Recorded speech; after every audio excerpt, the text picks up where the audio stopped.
Janganlah kamu takut. Saudara-saudari terkasih, selamat pagi untuk kita semua. Siapa di sini yang tidak punya rasa takut? Kalau ada, syukur kepada Allah. Nah, kalau ada yang tidak punya rasa takut, mungkin tidak takut dengan penghasilannya yang pas-pasan kah, atau bahkan semakin berkurang. Mungkin tidak takut persoalan karirnya setelah ini, akan bagaimana karirku. Mungkin tidak takut tentang pekerjaannya, apakah masih akan tetap atau meningkat atau justru hilang. Mungkin tidak takut dengan pendidikannya, setelah ini saya mau lanjut di mana, kalau saya tidak lulus nanti saya mau bikin apa. Mungkin juga tidak takut soal kesehatan, apakah saya masih akan sehat-sehat 1-2 tahun ke depan. Mulai batuk-batuk, tapi rokok dihantam terus. Mungkin tidak takut persoalan relasinya dengan pasangannya, tidak takut persoalan relasinya dengan tetangganya, tidak takut persoalan relasinya, atau mungkin tidak takut biar begini-begini kak saja, kan masih ada di seminari nanti yang terima saya. Atau mungkin tidak takut sama istrinya.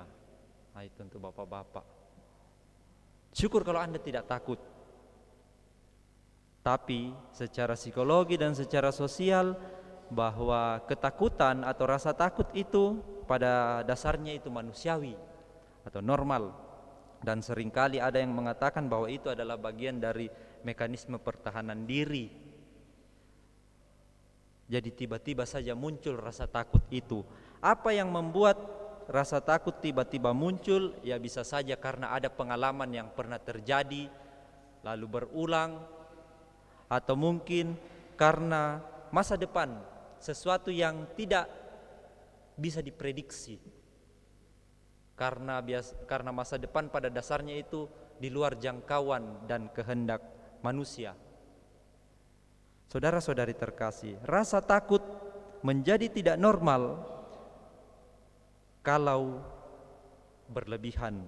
Rasa takut menjadi tidak normal ketika mulai sifatnya itu irasional, tidak masuk akal, tidak beralasan, tidak seimbang. Masa sepanjang hidupku lebih banyak saya takut dibanding rasa berani, keberanian, lebih banyak takut. Dan tentu saja rasa takut yang tidak normal akan berujung pada yang namanya fobia. Mungkin ada yang fobia takut dengan apakah begitu, takut dengan orang yang berewokan, takut dengan kalau ada mobil seperti itu. Dulu waktu kita masih kecil itu, kami masih kecil, ditakut-takuti dengan mobil hardtop karena dibilang itu mobilnya penculik anak-anak. Mungkin ada yang terbawa sampai besar takut dengan itu, takut dengan orang seperti Juan, polisi. Mungkin ada yang karena dulu ditakut-takuti jangan kau dengan polisi itu, tembak kau itu. Mungkin karena itu lalu ketakutan menjadi sebuah fobia, rasa takut yang berlebihan. Karena menjadi fobia, maka rasa takut itu merusak pola hidup dan pola tindakannya kita. Karena rasa takutnya lebih mendominasi di dalam hidup. Fobia itu kemudian merusak secara internal diri sendiri dan secara eksternal di luar diri kita. Bisa jadi seperti saya katakan tadi, merusak relasi kita dengan orang, merusak juga apa yang mau kita lakukan. Rencana-rencana terhambat karena ada sekian banyak ketakutan yang menghadang di depan. Suatu ketika ada seorang bapak yang sangat pelit. Saya kira tidak ada orang memasa seperti ini.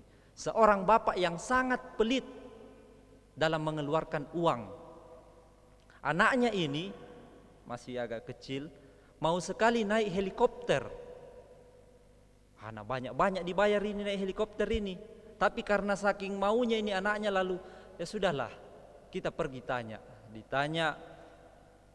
Ternyata si pilot mengatakan, "Pak, kalau naik helikopter ini harus bayar 1 juta rupiah."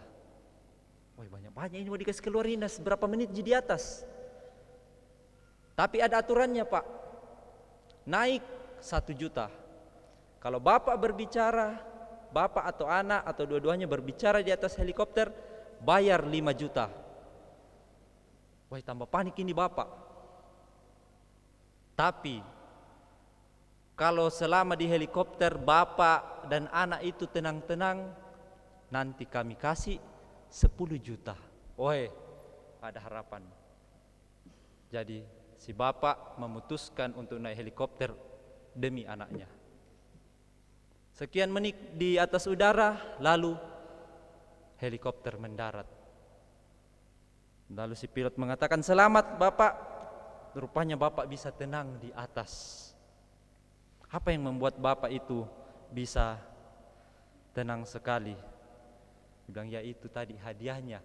"Oh iya Pak, nanti kami akan kasihkan hadiah 10 juta rupiah." Lalu si bapak berkata, "Tapi Pak pilot," bilang, "kenapa?" "Sebenarnya dari tadi saya mau bicara, tapi saya takut nanti saya didenda." "Oh, apa yang mau Bapak katakan?" "Anak saya jatuh." Saudara-saudari terkasih, seringkali itu yang saya katakan tadi, hal-hal di luar diri kita yang mengontrol diri kita sehingga ketakutan menjadi sangat dominan dalam hidup. Itu anekdot saja tentang takut didenda. Persoalan ekonomi kan takut. Kita lihat bacaan-bacaan hari ini. Bacaan pertama berkisah tentang Nabi Yeremia. Kita tahu Nabi Yeremia itu adalah salah satu nabi besar dalam perjanjian lama yang getol menyerukan persoalan kebenaran dan ketidakadilan. Lalu apa nasibnya Nabi Yeremia? Nabi Yeremia itu dibuli sama orang sekampungnya, orang sebangsanya, dibuli habis-habisan sama keluarganya sendiri. Dengarkan di bacaan pertama dikatakan, "Aku Yeremia mendengar bisikan banyak orang. Kegentaran datang dari segala jurusan. Adukanlah dia, mari kita mengadukan dia." Dan bukan hanya dibuli. Kalau kita baca kisah selengkapnya tentang Nabi Yeremia, dia itu diancam, dipersekusi, kemudian dibunuh. Itu yang diserukan oleh Yesus di Injil Matius. "Kamu ini generasi yang munafik. Kamu yang bunuh para nabi zaman dulu." Itu Yesus mengkritik itu. Karena memang salah satunya adalah Nabi Yeremia yang menjadi korban tidak hanya bully tetapi korban persekusi. Di situ kemudian Yeremia gentar, merasa takut. Ada kegentaran. Jadi itu memang sesuatu yang manusiawi, itu takut. Kata takut dalam Injil yang Yesus katakan, "Janganlah kamu takut." Kata takut itu sendiri dalam bahasa Yunaninya berasal dari kata phobos, sebagai sebuah kata benda, phobos, dan kata sifatnya itu phobeo. Itu yang kemudian menjadi diserap bahasa Indonesia menjadi fobia. Kata phobos atau phobeo itu setara dengan terjemahan bahasa Inggris afraid, fear, atau fright, yang berarti takut. Takut sama bombo. Tadi malam saya pulang sendiri dari Pebasian itu, kayak ada putih-putih saya lihat di kuburan sana. Takut sama apalah. Saya punya teman dulu itu seorang suster di kampus itu, dia takut sama yang namanya karet gelang. Aneh ini suster ini. Fear, fright itu takut terhadap sesuatu atau seseorang.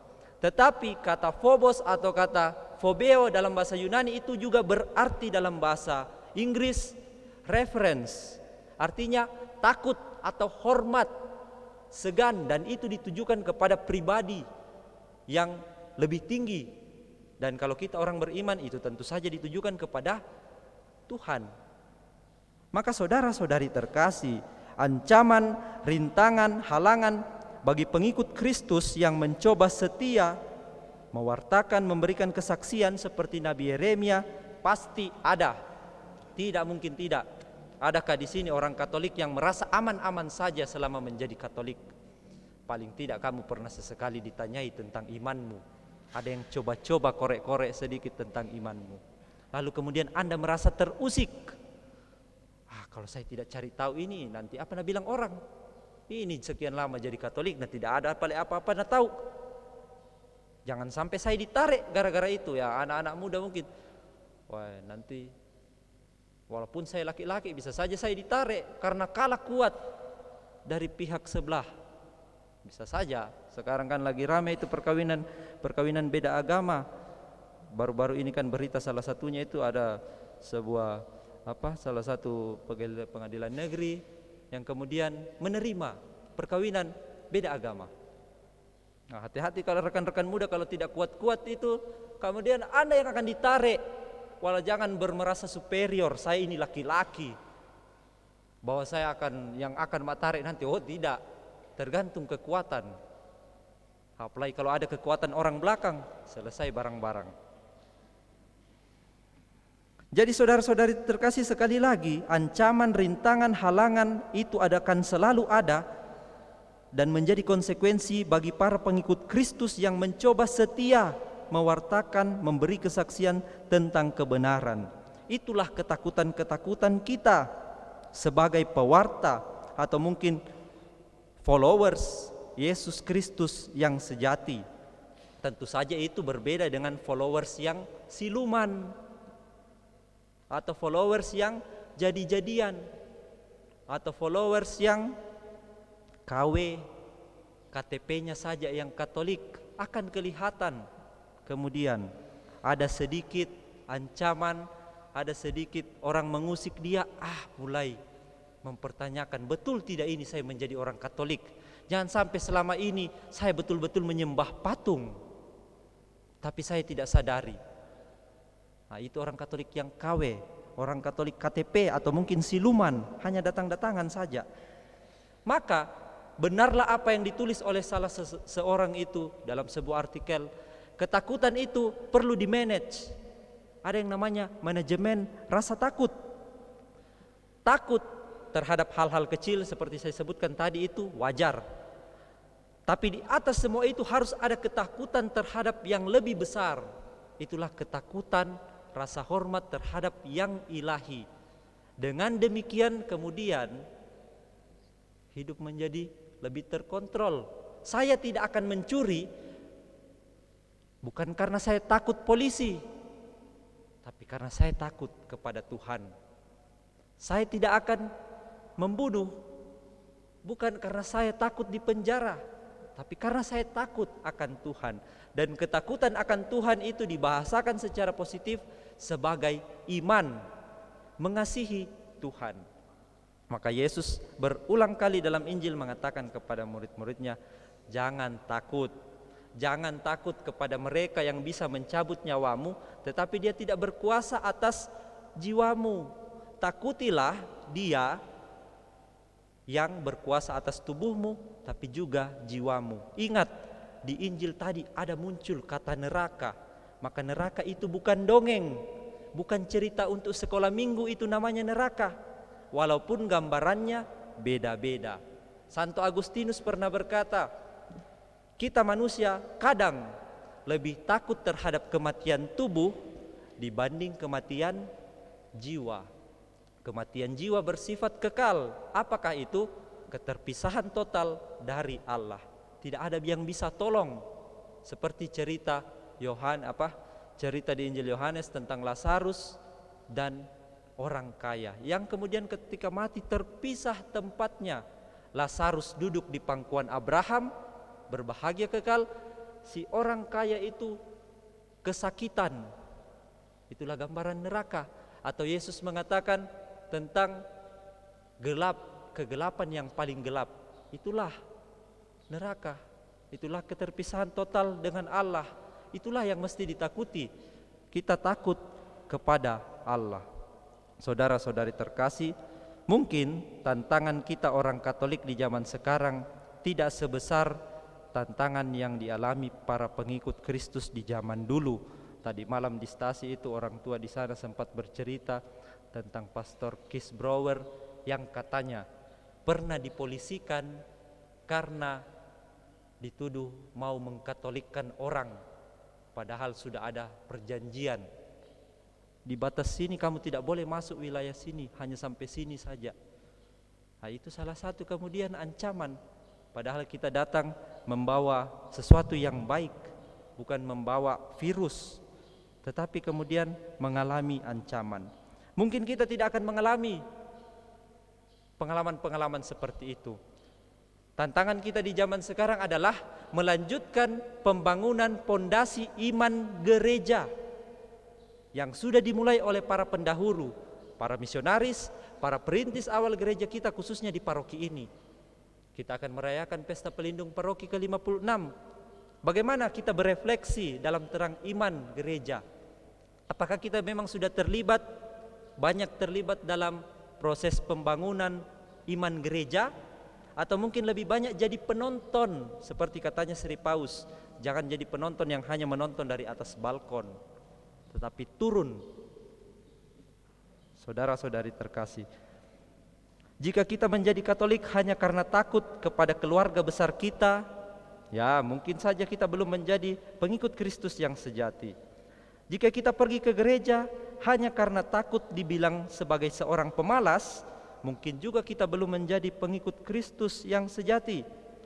Jika kita berhenti aktif melayani, mulai pelan-pelan menarik diri dari keterlibatan di gereja karena kita takut kehabisan banyak hal, waktu, tenaga, materi, dan seolah-olah tidak dapat apa-apa, atau mungkin karena kita takut nanti kita dicerita oleh orang, dibikinkan gosip kah, atau bahkan dibully seperti Nabi Yeremia, maka tentu saja kita belum menjadi followers atau pengikut Kristus yang sejati.